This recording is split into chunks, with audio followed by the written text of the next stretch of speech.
अटल कला साहित्य मंच के सभी सदस्यों को मैं प्रणाम करती हूँ और मैं अपने सभी श्रोताओं को भी प्रणाम करती हूँ। आज मैं एक प्यारा सा लोरी लेकर आई हूँ।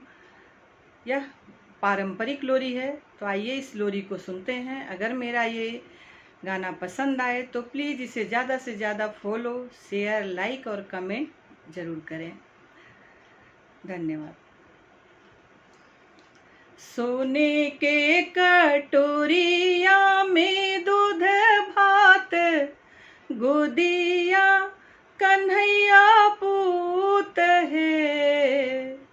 सोने के कटोरिया में दूध भात, गोदिया कन्हैया पूत है। यशोदा घूमी घूमी कान्हा के खियावेली, चंदा के बुलावेली हो। यशोदा घूमी घूमी कान्हा के खियावेली, चंदा के बुलावेली हो। आरे आवा चंदा मामा, पारे आवा नदिया किनारे आवा हो। आरे आवा चंदा मामा, पारे आवा नदिया किनारे आवा हो। चंदा आवा ना हमारी आंगनवा, कन्हैया मोरा खेलस हो। चंदा आवा ना हमारी आंगनवा, कन्हैया मोरा खेलस हो।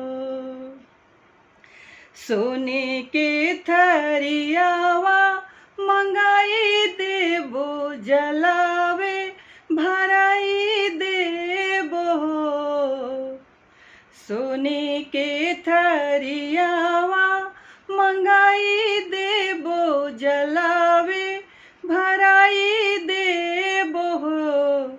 चंदावा ना हमारी आंगनवा, कन्हैया मोरा खेलस हो।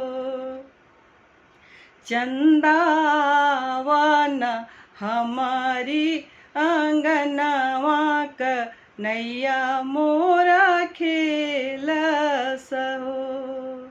चंदावा ना हमारी आंगनवा, कन्हैया मोरा खेलस हो। चंदावा ना हमारी आंगनवा, कन्हैया मोरा